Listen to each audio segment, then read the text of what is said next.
Warhammer. So recently I was asked by a friend of mine to sort of read some of these Warhammer novels. They are based off of a game, a tabletop game. There's been video games about them ever since for a while. But the Warhammer novels are classic grimdark. I don't know if it gets much grimmer or darker than this. So the Horus heresy is where you can kind of start. This kind of goes into the far future and kind of tells you what this world's about. So I'm going to give you a quick rundown for those of you who don't know. Basically, as it says a lot of times on these books, in the grimdark future, there is only war.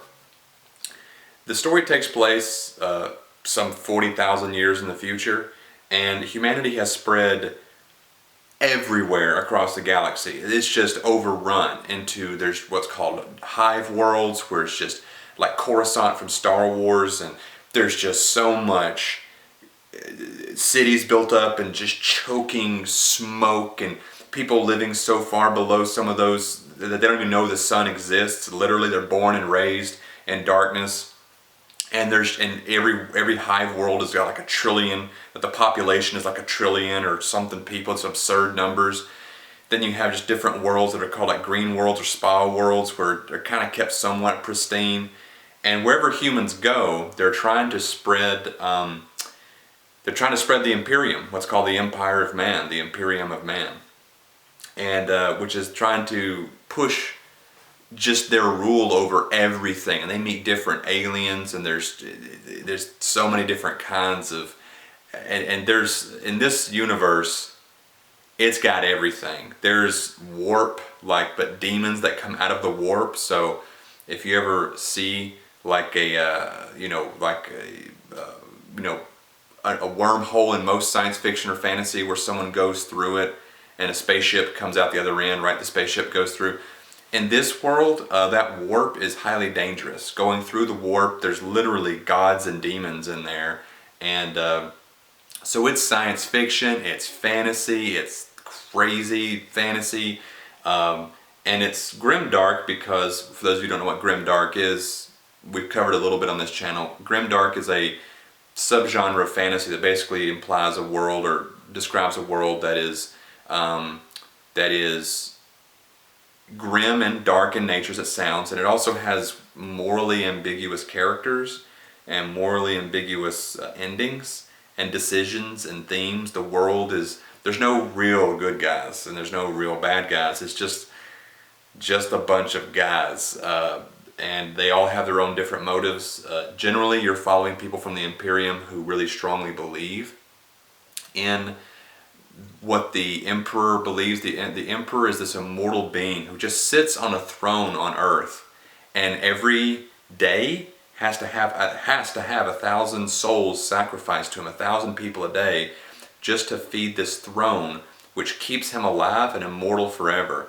And he's this powerful, what's called a psyker. He's powerful in terms of his psychic abilities, the most powerful ever. And his whole thing is to sit on that throne and to concentrate every second of the day to use all his powers to keep the floodgates of chaos from opening from other dimensions, to let all the demons and monsters and gods in. So his whole purpose is to sit there and keep it completely closed off.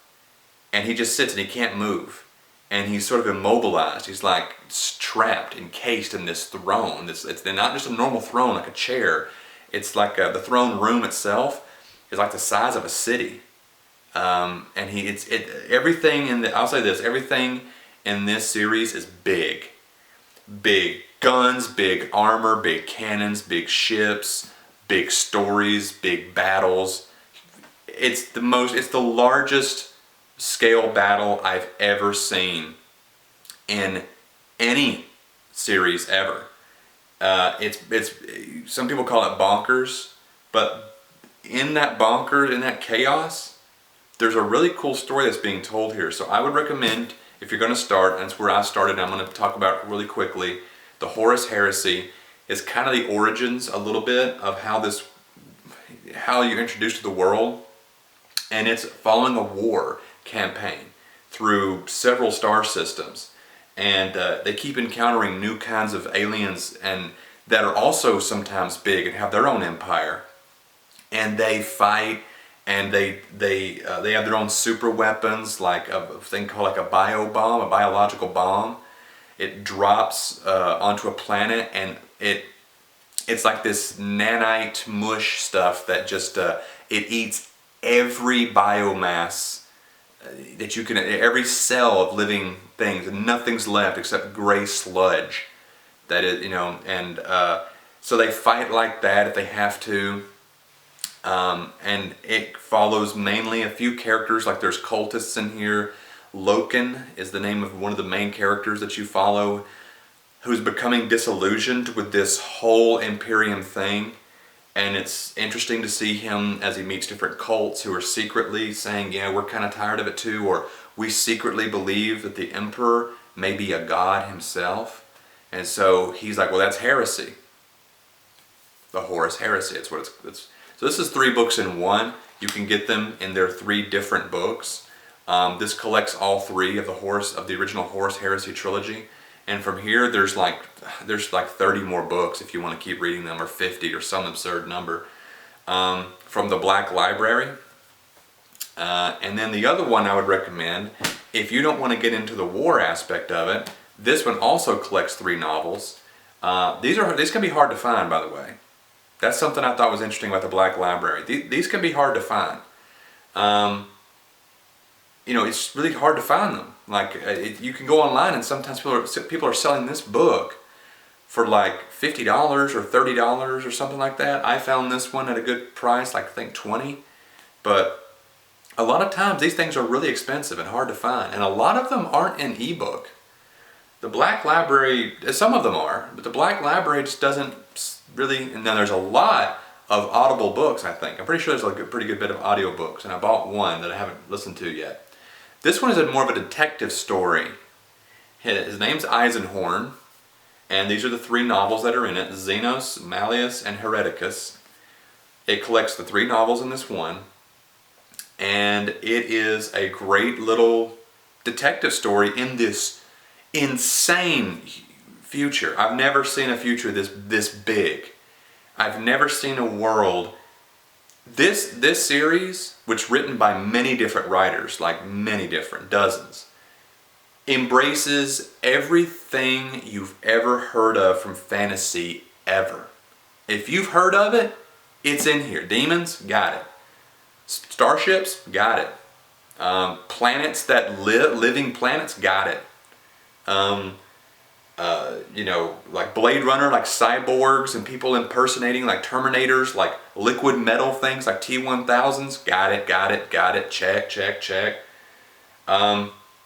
It's bonkers, but they somehow keep it like, I don't want to say grounded. Yeah, they grounded. They really figured out how to keep this world on point, like keeping it moving forward and keeping things working, and everything makes sense. There's no super crazy contradictions of the rules.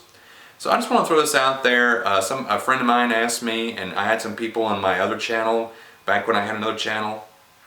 I'm just getting this one started again, by the way. On my older channel, they recommended some of this back when I was asking for recommendations from sci-fi and fantasy that maybe I hadn't touched.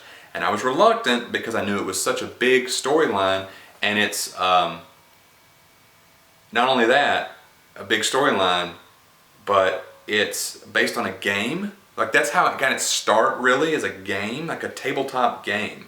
Now, I love games. I play tabletop games. I play stuff like Scythe and Terraforming Mars and things like that, Gloomhaven.